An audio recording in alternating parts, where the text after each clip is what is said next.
15ই August 1947 সেই মহাদিবস, যখন দীর্ঘ কষ্ট, অপরিসীম ত্যাগ আর অগাধ সাহসের ফলাফল রূপে আমাদের দেশ স্বাধীনতা লাভ করল। এই দিন শুধুই একটা তারিখ নয়, এটা একটি নতুন প্রভাতের আগমন, এক নতুন যুগের সূচনা, যেখানে হাজারো হৃদয় আর লক্ষ লক্ষ স্বপ্ন একসাথে ফুলে ফেপে উঠল। চলুন ফিরে যাই সেই ঐতিহাসিক মুহূর্তগুলোতে, দেখাই কিভাবে সেই দিন দেশের প্রতিটি কোণে বেজেছিল বিজয়ের ঢেউ আর মানুষের অনুভব করেছিল জীবনের সবচেয়ে বড় মুক্তির আনন্দ।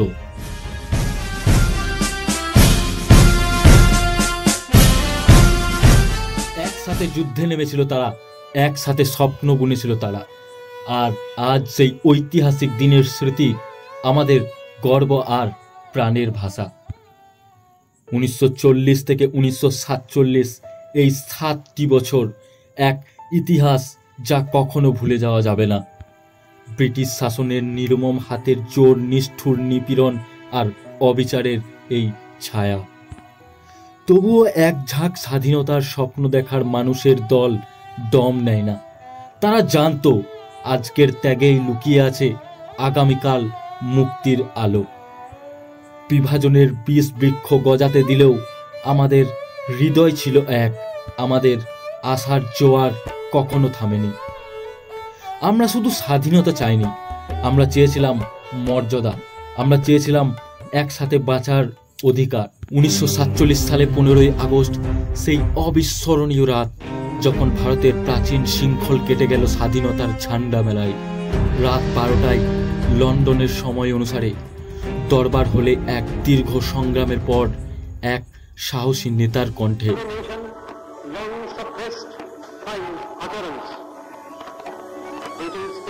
আজ ভারতবর্ষের নতুন সূর্যোদয়। জওহরলাল নেহেরু, স্বাধীন ভারতের প্রথম প্রধানমন্ত্রী, তার হাতে ট্রিনিটি টেলার, ঐতিহাসিক ঘোষণা হাতে ধরে দাঁড়িয়ে রয়েছেন তিনি। আমরা স্বাধীন, এই বললেন তিনি।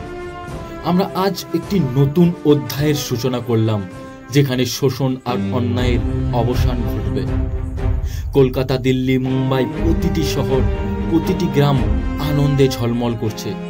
রাস্তার মোড়ে মোড়ে বাজছে ঢোল, ঢাক, বাজনা। এই রাস্তায় ঢোল নামানো মানুষের ঢেউ যেন আর কোনোদিনই শেষ হবে না। একদিকে চোখের জল, অন্যদিকে বুক ফোলা গর্ব। স্বাধীনতা পেল দেশ, পেল মানুষ। এই এক মুহূর্ত ইতিহাসের সমস্ত ব্যথা, সমস্ত কষ্ট যেন হারিয়ে যায়, শুধু বেঁচে থাকে স্বাধীনতার আমোঘ এই আনন্দ। 15ই আগস্ট 1947 স্বাধীনতার সেই মুহূর্ত যখন দেশের কোটি মানুষের বুক ফুলে উঠেছিল স্বাধীনতার আনন্দে। কিন্তু একই দিনে দেশের আরেক পাড়ায় বাজল বেদনার বীণা। সেই ইতিহাসের পাতা খুলল যখন ভারত এবং পাকিস্তান দুই ভাগে বিভক্ত হলো।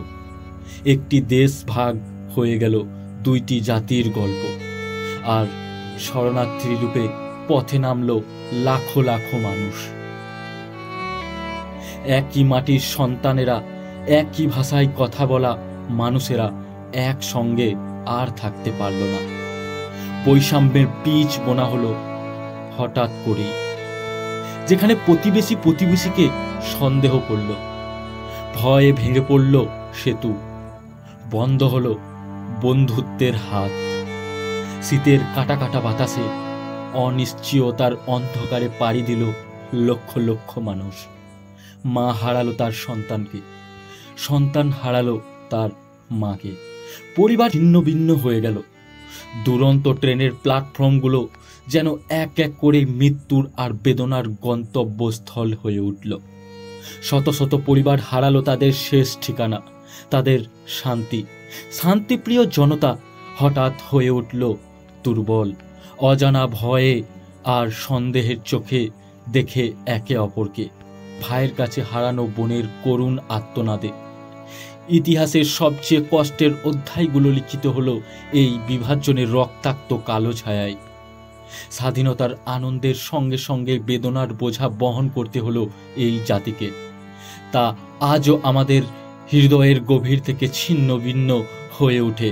স্বাধীনতা শুধু একটা উৎসব নয়, এটি সেই স্মৃতি যেখান থেকে আমাদের শেখা দরকার।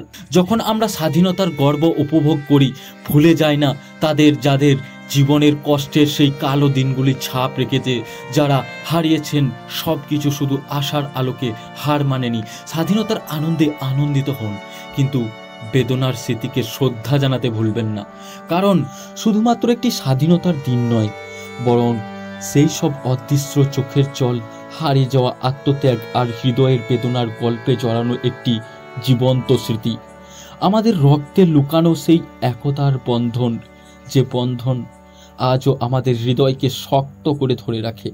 আজকের এই স্বাধীনতা আমাদের পূর্বপুরুষদের অনিকার্য সংগ্রামের মূল্যবান ফলাফল।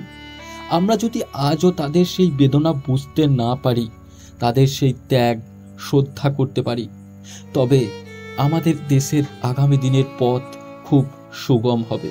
তাই আসুন একসাথে মাথা নত করি তাদের অমর আত্মার প্রতি, যারা এই আজাদ আকাশে আমাদের জন্য সৃষ্টি করেছিল। এই মুক্তি ও সম্মানের পথে আমাদের প্রতি পদক্ষেপ হোক তাদের স্বপ্নের সঙ্গী। ভিডিওটি যদি আপনার হৃদয় স্পর্শ করে থাকে, তাহলে দয়া করে লাইক ও সাবস্ক্রাইব করে আমার সঙ্গে থাকুন। আগামী পর্বে দেখা হবে নতুন কোনো ইতিহাসের ধ্বনি নিয়ে। ততক্ষণ পর্যন্ত স্মরণে রাখুন, ইতিহাস আমাদের গর্ব, আমাদের বাঁচার আশা। ধন্যবাদ।